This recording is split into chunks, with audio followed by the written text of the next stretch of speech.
Vai tas kūti aug un kokā, vai tas saimniekam ir rokā? Mēs uz laukiem ciemos braucam, un to visu vārdā saucam. Vai tas kūti aug un kokā, vai tas saimniekam ir rokā?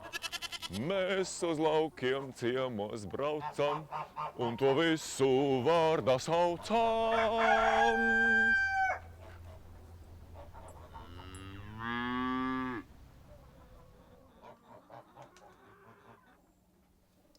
Augļi un ogas.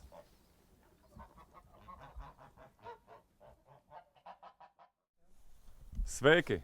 Esmu Varis klausītājs. Šodien mēs esam saimnieka dārzā. Ābelēm pilni zari āboli, dzelteni un sarkani. Papurini ābeles zaru un gatavie āboli kritīs zemē. Āboli ir ļoti veselīgi. Nu man būs stipri un veseli zobi. Ābols. Blakus ābelēm aug bumbieres. Tajās ir zaļi un dzelteni bumbieri. Rudenī bumbieri ir gatavi un sulīgi. Man garšo bumbieri. Vai tev garšo bumbieri? Bumbieris. Re, plūmes. Pavisam gatavs ogas. Saimniece no plūmēm vāra ievārījumu, taisa kompotu un cep kūkas.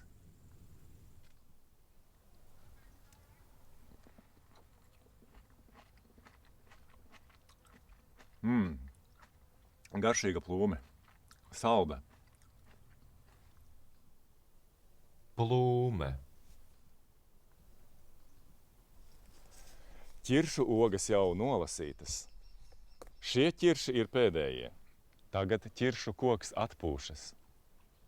Arī putniem ļoti garšo ķirši, tāpēc vasarā sārtās ogas jāsargā. Ķirsis. Avenes neaug kokos. Saimnieks bieži lej aveņu krūmus, tad lielāka raža.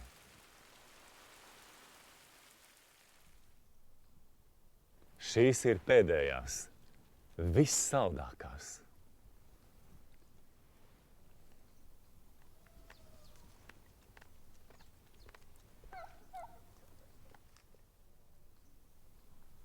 Avene.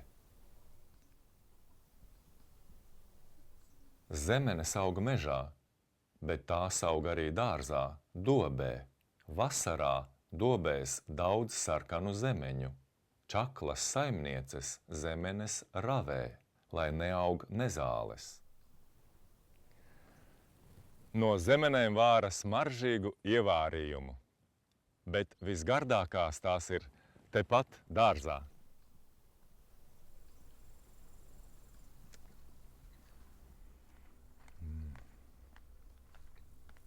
Zemene.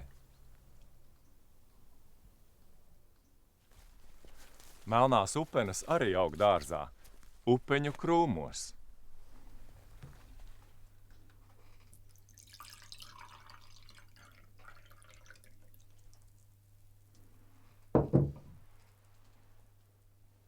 Upenes.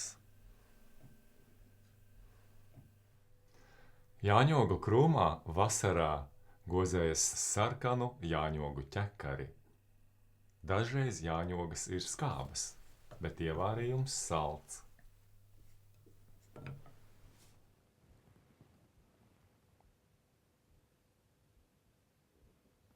Jāņogas. Šodien viss. Atā, satiksimies nākamreiz. To tev saku es, Varis klausītājs, un lauku sētas augļi un ogas. Plūmes, āboli, bumbieri, ķirši, avenes, zemenes, jāņogas un upenes.